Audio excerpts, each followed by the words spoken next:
If you're joining us, this is the third part of an interview with Brett Booth, where he talks about his career, some of the work he's done, really some eye-opening things around his work on Flash Forward and some of the characters he's brought to life, and really a great inside look at the business. In this interview, we talk a little bit about some of the influence he's had, some of the love he has for John Byrne and some of the work with Fantastic Four, and then get into Marvel a little bit. Why doesn't he do more with Marvel today, and what does a pitch look like when you're working on characters, and how much control does an artist have? Great stuff coming right up.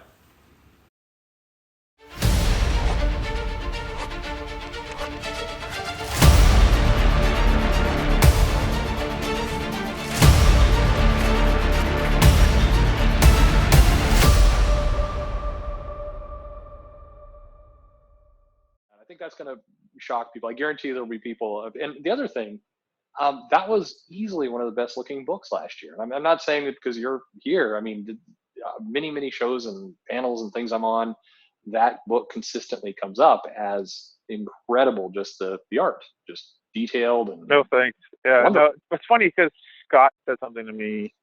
He's like, you remind me right now. You remind me of Byrne at his prime, not like the art. He's like, but just like you're like able to just to do the work, and you can do it consistently, and it comes out and it looks good. I was like, oh, a huge compliment, because Burns was freaking awesome for like, he's still a good artist, but I mean, he was when he was doing like the X-Men and did Fantastic Four and stuff like that, it was just like phenomenal that he was able to, the amount of work that guy was able to produce, and it consistently looked good. I mean, because I love Alpha Flight, and I was a huge nerd back then for that stuff. That was like awesome. Like his Fantastic Four is like the Fantastic Four I think of.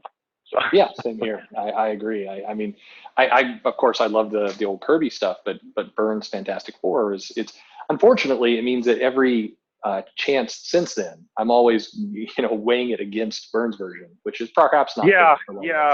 I know it's not. I mean, that's like one of those once in a lifetime things. Oh, twice I guess you count the Kirby stuff. The Byrne's Fantastic Four. I mean, I'm a huge She-Hulk fan too, so I was like super happy that She-Hulk. I love She-Hulk.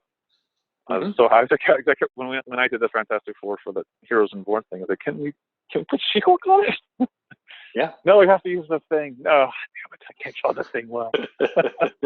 The thing's got to be. I imagine from an artist perspective. I mean, Byrne always made it look easy, but I've got to imagine that's got to be one of the nightmare characters for people. It is, because he's almost a cartoon.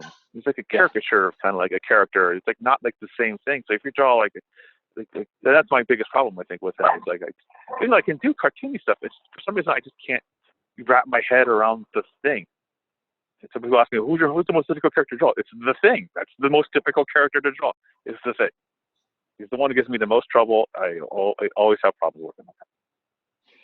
It's not I don't like him. I just he's just really difficult to draw.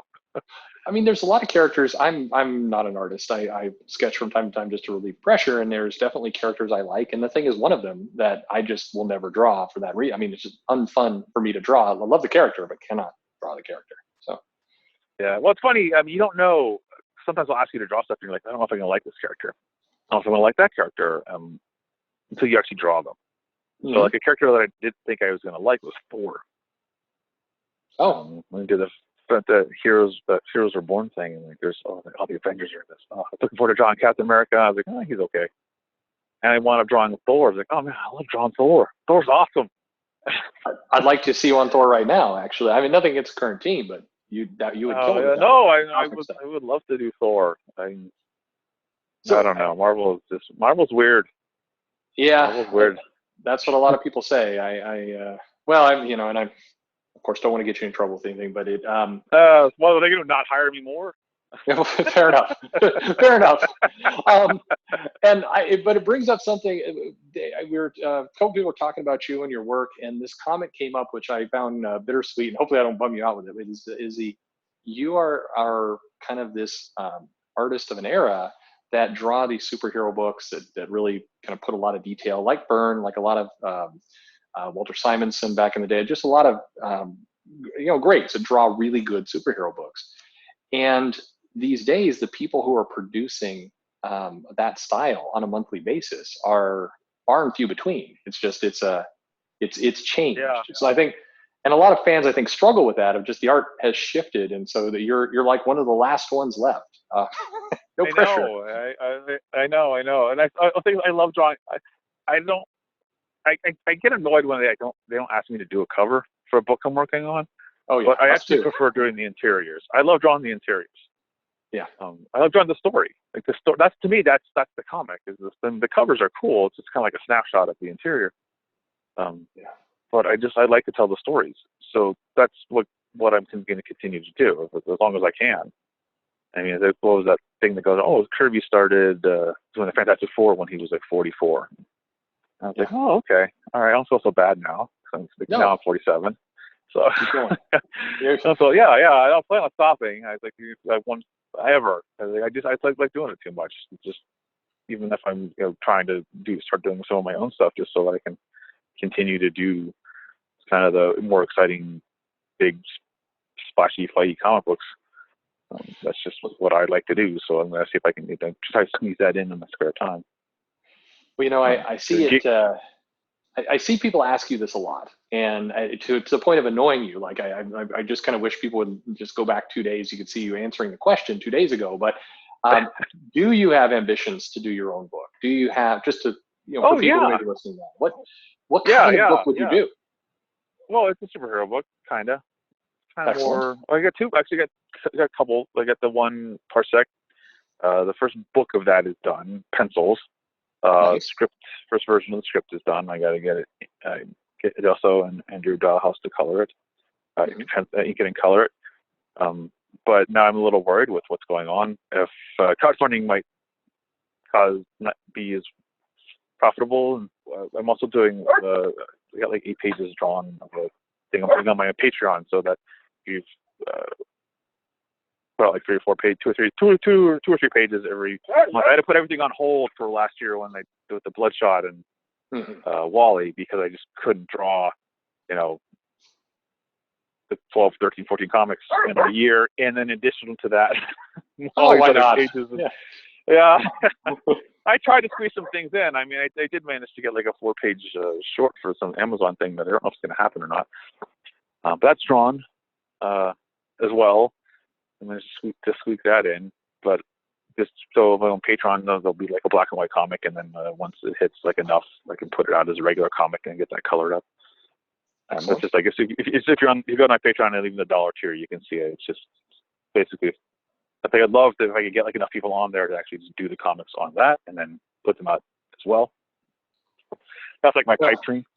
I don't think it'll happen, but it's kind of it feels like we're coming to that. I mean, not to speculate too much, but there are some changes coming in distribution. I mean, one of the interesting things, I'm curious to get your take on it. So, I mean, to me, and having lived for a bit of time in Japan and kind of been immersed in that market over there was a more natural move to digital as a distribution platform where comics were available and everything else. And in the West, that it was stunted by the cost of the technology itself, the readers, and a lot of reasons. And I think even though the local comic shop paper market wasn't the healthiest, it wasn't in terminal either. It was in this strange middle ground where it kept going. Yeah. And that almost I think have hurt us now. It's stunted its growth. Yeah, no, I agree. I mean, I've been hearing digital for like 20 years. Yeah. And it's like, it finally starts to take off, and then it just stops. And I think part of the reason is the West doesn't have a lot of casual readers. Right. The West has a lot of collectors. So they like to collect things. They want the physical copy. It's like, I talk to people online about this, and they're like, oh, well, I got to have the physical one. I want the physical one. And it's like, yeah, but you want it cheap, right? Well, yeah, you want it cheap. I was like, well, paper and distribution, printing, that all costs more money. If you get it digitally, it'd be way cheaper. Like you could probably get a $2 comic digitally. But they want the physical thing. So it's this weird trade-off. It's like, I would like to go digital, and I was just thinking about this because of what's going on right now with the Corona thing. Some people like Eric Stevenson saying we need to stop producing as many comics to help the comic book stores. Is that a good thing? Is that an actual thing that we need to do? If so, okay, but what about all the creators? Right. What are they going to do? Because there's not going to be enough comics for them to draw. There's not going to be enough work to go around. I had an idea, maybe we should start doing some more digital comics that way. But going through Comixology, you only get paid quarterly, so that's not going to work. Right. Which a lot of people don't realize. I wanted to, yeah. A lot of people miss that is the payments for Comixology are not the same. Much more they get like half. They take half, and it's like you get paid quarterly. From what I remember. Which is brutal. They looked into it. Yeah. Very, and it is in Japan. I remember when digital was first starting to really roll. There was a different psychology of the readers, where, like you said, there was not the collector mentality, and in some cases, the people getting it digital almost felt like they would spend more because of the convenience of not having to cart around the paper. So it was seen as a plus to them. Here in the West, none of that view is. I mean, none of that exists. Yeah. Well, I still like the physical. I mean, when I get some of my books and stuff, like my dinosaur books and paleontology and stuff, I like to have the physical books just so I can kind of flip through it. And I do think that the Comixology app needs some work. Oh, absolutely. I have a hard time scrolling with that damn thing to get to the next page. I have to hit like 5 times to get it to turn.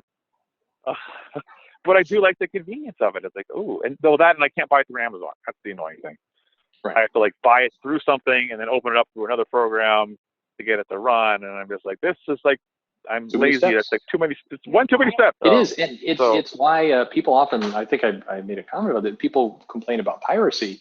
Well, the challenge is there are easier apps to get pirated work than going through Comixology system. And so, I mean, I'm exaggerating. It's not that bad, but it shouldn't be that difficult. Yeah, no, I agree. And the piracy thing is an interesting subject because I see a lot of people saying, "Oh, like this did like 3 million copies, or what is this? 200,000 downloads, all that money." I'm like, yeah, that doesn't mean those people are actually going to buy the book. Right, definitely not. So it's so hard to know what we're actually losing through that. It is. Can you get your reader? Maybe, maybe not. Who knows? There's not enough data on it, and it is this case where, and now with the current, global situation, and retail is going to take a pounding here, and won't be the same when it comes back. Yeah. It's like we needed to build to this moment as a comic industry 5 years ago, but now here we are with a fairly broken digital system. We have comic shops that in many states can't open now. Yeah. And and these things will get better, but we're hitting this at the wrong moment for the industry. Yeah. I mean, it's at this point, I'm like, I don't really know what. I had an idea. I sent it off yesterday. I haven't heard back on it. Something we could possibly do, but but you need money to back some of this stuff. I mean, and that's the big thing. I was like, I would love to be able to do, to create our own stuff. I would love to be able to do that, but it's not like there's just money around so I can stop working for 6 months and draw this comic to put it out. It's not like the 90s where you could just do like one book. You just get one book done, you put that out, and you're good for like a year. If it sells 300,000 copies, that's not going to happen now. Yeah. So you have to have, I mean, the crowdfunding thing is interesting. But I'm just worried now that's going to take a hit because what's going to happen with the production on that point? I mean, if everything's closed down, how's it going to get printed? Yeah. No, it's definitely going to stick. I mean, it's only stick for a couple of weeks, but a couple weeks count. And you've got to mail it, and you've got people that are going to be a little discriminate with their cash. And I mean, I sent us down a depressing path, but it is an interesting point we're in. Maybe something more lighthearted. I remember one of my earliest memories of engaging with you on Twitter. I was really hung up, and I've always had it, of this idea of if you could only get on a book, kind of like Hush, where you could do a 12-issue run of a character and just have them do an adventure and then hop onto another one, do kind of a showcase through the years. I thought it'd be really incredible because it would bring action to this universe. Yeah. But originally my idea was this would be good for Marvel. And at the time I was saying, hey, you should do Longshot, you can do Gambit. I remember you going, I have no interest in those characters or something. I remember you're very negative to those. That's funny because I like Longshot and Gambit. That's kind of funny. I may be remembering this wrong, but I remember it might have been another character. There's just some characters that I just like, especially for like the Avengers. I'm not like a big Avengers fan at all. It's like Iron Man, and yet, I like the Black Widow. I love Daredevil. Spider-Man, not as much. It's a shame Kind of though, funny. because those characters need that kind of dynamic storytelling. But I get why, Yeah. if there's not a passion for the character, it's Well, not going to work. but I mean, well, that's the thing. It's like a lot of times, it's like I hated Superman. Not really hated, but I never liked Superman until I saw Man of Steel. And I know a lot of people don't like Man of Steel, but it clicked with me. So now I'm like I love Superman until they gave him the red pants, red underwear again. Like one step forward, 4 steps back. I don't know why they keep putting on the damn underwear. It's Batman. Why is Batman wearing the underwear? He hasn't been wearing that in like 20 or 30 years. What I don't understand is there's this, we can't keep things classic. Like we need to take Spider-Man and Mary Jane's marriage away. We need to keep changing things up. And yet they're willing to stick with the underwear. Yeah. It's some weird thing. Oh, there's like this weird, when I was first started at DC, they put me on Titans, and I just kind of worked in quiet for like a year, and then I finally got the nerve to like ask. They did a Wally pitch, and so I asked on Twitter. I was like, "What do you guys kind of want out of a Wally book? Would you have to just have Wally? Do you need to have Wally and Linda? Do you need to have Wally and Linda, the kids?" And the majority of people wanted Wally and Linda. That was the big thing. Now it's kind of more they want the kids too. But I wanted, because this is the new 52, and everything was kind of going back to the basics. And the original Wally was kind of a bit of a hound dog. Well, at least with his series, he had what's her name, Magenta, for the first couple issues, and she left, and then he went out with Christine McGee for a while, and they became regulars in the book. That was one of the other characters. Her husband, the Speed McGee, was actually in the Flash 750. Who's this guy? Yeah. He's this guy. That's all I used to read. So I had an idea to make Wally go back into college with his powers, because there was nothing with the Speed Force, or at least nothing with him in the Speed Force or Wally at the time at all in New 52. And I turned in this pitch. I spent like weeks working on this. I turned in designs and all this thing in. Turned it in. 10 minutes later, I get a response. Yeah, I'm doing it with Wally now. Thanks. It's like kind of quick. And then we had like a meeting, get together, and they're going to do this with Wally. And so Scott's like, what if we do a pitch for Wally? So I did another pitch. So Scott did a pitch, and I did the designs for it. And we're not doing anything with Wally now. We thought not going to do anything with Wally now. And then they put me on the Flash book. And they're like, that was one of the big things to get me on the Flash book. You're bringing in Wally. It's like, okay, sold. He doesn't have any powers yet. Okay. He's biracial. Okay. I think, okay, that's fine. I don't really care. As long as help bring him in, giving him his powers and all this stuff. That'll work. So they come up with this Future Flash idea, which is like, isn't that just the same thing they did a while ago with like the Future Wally? But okay. Walter West or Wallace West. But they wanted the costume, and I was like, I have this design. I have a ton of designs now, because I started working on 2 or 3 pitches for Wally. I can just pull some of these designs and make the Future Flash, which was fun. And then I turned in that, I sent them the design that I've already done. And they're like, hey, well, can you tech that up a little bit? Sure, I can tech that up a little bit. That's always nice. You can pull something out of the drawer and it works. Well, don't throw stuff away. Because, never throw. If you like, I come up with character designs and ideas and stories, stuff like that. I just think I have that's basically a lot of like my creative own stuff is just designs and stuff I was like going to pitch at DC or something like that, and I decided not to or whatever, just lying around. I I can use this design for that. I can use this character for this, and I can manage to create like a whole little universe. I got too many characters and I can't draw all of it. Hey, we've got one more part to this interview left, part 4, coming up here in a little bit. And so definitely hope you're really enjoying this as much as I have. We're going to get kind of even more into the atmosphere at DC, Didio's departure, what changes and what comes next for both Brett and the comic industry in general, along with a lot of great advice for every aspiring creator out there. Thanks for joining us.